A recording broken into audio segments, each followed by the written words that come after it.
Nǹkan ńlá ṣẹlẹ̀ lẹ́yìn ìgbà tí Allwell Adémọ́lá èyí tó jẹ́ àbúrò rẹ̀ eléyìí tó sọ̀rọ̀ sí Ìyábọ̀ Òjó nígbà tí wọ́n fojú kojú níbi ìsìnkú ẹ̀gbọ́n rẹ̀ tó jẹ́ Allwell Adémọ́lá. Gbogbo yín náà lè mọ̀ pé kété tí òṣèré orí ìtàgé ilẹ̀ wa ìyún Allwell Adémọ́lá tó kú ní àbúrò rẹ̀ ló bọ́ sí kànnì ayélujára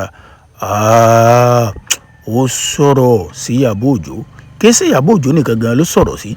Ẹ jẹ́ ká jọ mú un lọ́kọ̀ọ̀kan fẹ́yìn tẹ́ ẹ̀ mọ̀ tó ṣẹlẹ̀.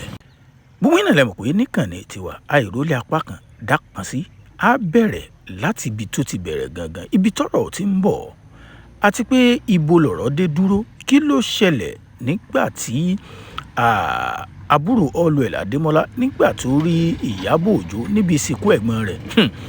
Ẹ jẹ́ n kọ́kọ́ mú báyìí ẹ sá farabalẹ̀ wo fídíò náà tán kẹ́ ẹ lè mọ kúlẹ̀kúlẹ̀ ọ̀rọ̀ àti pé kí ni tó ṣe nígbà tó rí Ìyábọ̀ Òjó só lè padà ní àbí kí ló ṣe gangan. Ẹ jẹ́ n kọ́kọ́ mú ní kété tí Allwell Adémọ́lá tó papòdà tó dolóògbé. Àbúrò ẹ̀ ó kọ́kọ́ sọ nǹkan kan ẹ jẹ́ àkọ́kọ́ gbọ́n tó sọ fídíò tó ṣe ó ń lọ bíi 3 àbí 4 gbogbo ẹ̀ ní play fún yín la analyse. Ẹ jẹ́ àkọ́kọ́ gbọ́n tó sọ àti pé kí ni Ìyábọ̀ Òjó sọ lẹ́yìn ní gbogbo ẹ̀ náà lẹ́ẹ̀ gbọ́. Ẹ jẹ́ àkọ́kọ́ gbọ́ nǹkan kan tó kọ́kọ́ sọ kété tí ẹ̀gbọ́n rẹ̀ dolóògbé. Mò ń bọ̀ náà. Allwell, rest in peace. Allwell, rest in peace. Allwell, do this. Allwell, do that. How many of you supported my sister when she was alive? Now only her movies are the same. All these indie artists, all of them, indie artists, they call on herself a friend. Ìyábọ̀ Òjó, all of them, the man she feel. Man, I don't remember say my sister carry all of them join body. Lateef Olajimeji, you, owó ní kókó, ẹ máa ń wálé wa wá ṣe fíìmù. Ìgbà wo lẹ bẹ̀rẹ̀ tọ́wọ́ ẹgbẹ́ ògbó yín mọ́ra. Gbogbo ẹ̀yin ṣe fíìmù gbogbo jagunjagun everything dey shake this one that one ṣe fi ọ̀rọ̀ ẹ̀ sí ni. But now you guys are posting my sister. Say happy marry our sister, our producer, our director. Did you guys ever promote any of our movies? Did you guys promote any of Banker TV for her? Ẹ rí i pé níbi fídíò eléyìí tó ṣe ń play mi fún yín o. Ẹ rí i pé ó dákọ Ìyábọ̀ Òjó. Ó dárúkọ Lateef Adédìméjì. Kódà ó tún fi style ó fi dákọ Fẹ́mi Adébáyọ̀ eléyìí tó ṣe jagunjagun. Ó ní ṣe ń gbà táǹtì òun wà láyé. Ẹ mélòó lẹ ti pè síṣẹ́ ó wá kú gbogbo yín wá ń sojú ayé ẹ̀ ń ṣe RIP Allwell Adémọ́lá RIP Allwell Adémọ́lá.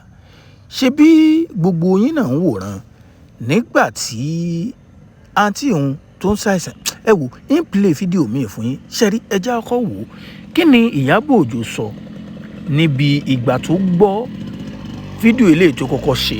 Ìyábọ̀ Òjó reply ẹ̀ online. Ẹjẹ́ akọ́ wò ó Ìyábọ̀ Òjó kò ṣe fídíò kankan ṣùgbọ́n ó tẹ àjẹjíṣẹ́ èyàn sí kànnì ayélujára láti reply èyàn ẹni tó jẹ́ brother Allwell Adémọ́lá. Mo ń bọ̀ ẹ jẹ́ kí n tún play mi fún yín tó ṣe lẹ́yìn ìgbà tí Ìyábọ̀ Òjó reply ẹ̀. Kújọ máa ń jẹ́ kí èèyàn kọ́ rírì kúrì ojú èèyàn pàpà àbúbọ̀kúbọ̀ àwọn tó jẹ́ kó sọ̀rọ̀ sí ẹ̀ máa sọ̀rọ̀ sí ẹ̀.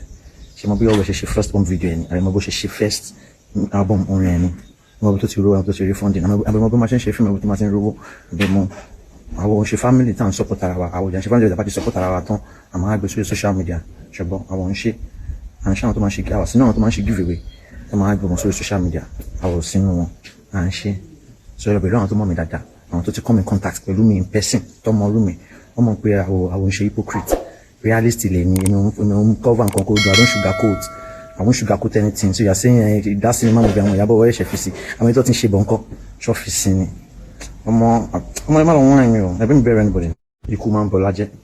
Ẹ rí i pé nínú fọ́nrán rẹ̀ ó ṣàn dákọ Ìyábọ̀ Òjó Ìyábọ̀ Òjó Ìyábọ̀ Òjó bí ṣe ń dákọ Ìyábọ̀ Òjó. Ẹ rí i pé nínú fídíò tí mo kọ́ play fún yín èèyàn bíi 4 àbí 3 ló dákọ. Ó tún ṣe fídíò míì tó fi dákọ Ìyábọ̀ Òjó. Àwọn ènìyàn tí wọ́n ń wò ó pé torí pé àwọn tó jẹ́ olólùfẹ́ Queen Mother àwọn náà ń dá padà fún pé àwọn ìgbà kan wà tí Queen Mother náà ti pe Allwell Adémọ́lá tó ti pè síṣẹ́ rí ló fi ṣe fídíò eléyìí tó ṣe. Into wá play mi fún yín ẹ má gbàgbé in tó ṣẹlẹ̀ nígbà tí Allwell Adémọ́lá èyí tó jẹ́ àbúrò rẹ̀ tó rí Ìyábọ̀ Òjó níbi ìsìnkú ẹ̀gbọ́n rẹ̀ ibẹ̀ gangan là ń lọ ṣùgbọ́n kó má dàbí ìgbà yìí pé a sọ nǹkan tó ṣẹlẹ̀ láàrin wọn kó tó di pé ìṣẹ̀lẹ̀ náà ṣẹlẹ̀ níbi ìsìnkú náà ní gbogbo ohun tá à ń mú wá kẹ́ ẹ lè mọ̀ yìí pé ilé ayé kéèyàn sá máa ṣe dáadáa kéèyàn sá máa ṣe dáadáa gbogbo òkúgbò téèyàn bá wà ẹja máa ṣe dáadáa o torí gbogbo nǹkan tí àbúdá bá ṣe pátá ìtàn ni yóò dà ẹ wo ń play fídíò náà fún yín nǹkan tó ṣẹlẹ̀ ṣùgbọ́n kí n tó lọ ẹ jẹ́ tó sáré yọ eléyìí fún yín fídíò tó wá sí last gangan tó wá dá wàhálà lẹ̀ tó dá yẹpọ̀n yanrìn sílẹ̀ kó tó di síwájú ọjọ́ ìsìnkú ẹ̀gbọ́n rẹ̀ mò ń bọ̀. ẹ̀yin olódò mo ti máa clarify yín sìn ẹ̀gbọ́n tèmi ni so ibi tó máa ti ní support tèmi ó yàtọ̀ ẹ̀yin lè máa ń claim pé fan I'm your number one fan I'm your number one kinní kan ẹ̀yin ṣẹ́yìn subscribe to channel yẹn ẹ̀gbọ́n tèmi ni ibi tí mo ti ń support ẹ̀ ẹ̀yin ò mọ̀ ń pa ẹ̀ the way I support my sister ẹ̀ mọ̀ ń pa ẹ̀ you don't know how I support her financially you don't know how I support her morally you don't know how I support her mentally ẹ̀ mọ̀ gbogbo yẹn but nǹkan tẹ́yin ló ń wò ní repost retweet orí yín ti yí orí gbogbo yín ó ti yí ẹ ti mental mo yẹ support ẹ̀gbọ́n mi tí n bá support ẹ dáadáa àwọn colleagues ẹ tó ń pè mí tó ń mọ̀ mí ọ̀ ní ẹ bá pè mí I wouldn't have been the first person they were trying to reach when she died mo ṣàlàyé àwọn ẹ̀gbọ́n so why were you trying to reach me. ẹ̀yin náà rí i pé níbi fídíò eléyìí tó ṣe last yìí kò fọ̀rọ̀ sábẹ́ àwọn sọ nígbà táwọn ènìyàn ń sọ pé ìwọ tó láwọn èèyàn gan ò sọ́pọ́ọ̀tì sísítà ẹ̀ kí ni ìwọ gan fi sọ́pọ́ọ̀tì ẹ̀gbọ́n rẹ̀ òun náà wá faraya ó ní òun sọ́pọ́ọ̀tì ẹ̀gbọ́n òun ó wá sọ̀rọ̀ sí gbogbo àwọn òṣèré orí ìtàgé tó jẹ́ pé RIP nìkan ni wọ́n ń pòsì nípa ẹ̀gbọ́n rẹ̀ tó ní wọn ò sọ́pọ́ọ̀tì ẹ̀ nígbà tó wà láyé olórí gbogbo wọn ti yí kódà gbogbo wọn ni wọ́n ti mẹ́ eléyìí ló dá wàhálà gan-an lẹ̀ ló wáá da yẹpọ̀n yanrìn sílẹ̀ ilé ayé mo sọ lẹ́ẹ̀kan mo ní kẹ́dọ̀ ó máa ṣe rere torí pé gbogbo tá a bá ṣe ìtàn ni bó dọ̀la kí wàá gangan ló ṣẹlẹ̀ torí pé àná òde yìí ni wọ́n bẹ̀rẹ̀ ètò ìsìnkú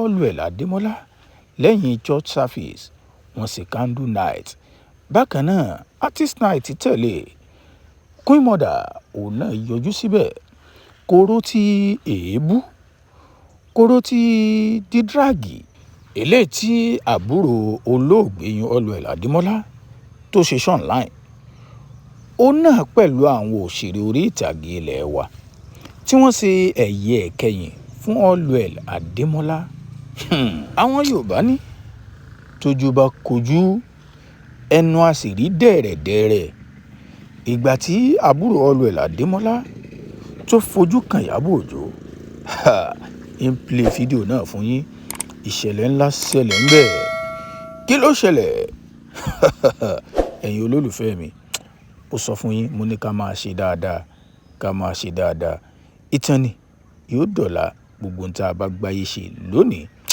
ẹ wo ẹ má jẹ́ ń sọ̀rọ̀ jù ẹ jájọ ohun tí àbúrò Allwell Adémọ́lá tó ṣe nígbà tó rí Ìyábọ̀ Òjó tó fojú kan tójú wọn ṣe mẹ́rin ó yẹ jẹ́ ń gbé yín débẹ̀ ó yá ẹ wo ohun tó ṣẹlẹ̀ níbi ìsìnkú náà. It's getting rowdy, guys. It's getting rowdy. Like you said, come to the side. Come to the side.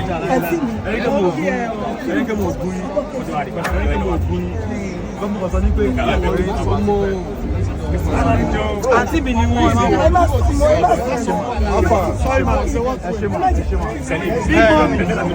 Big mommy.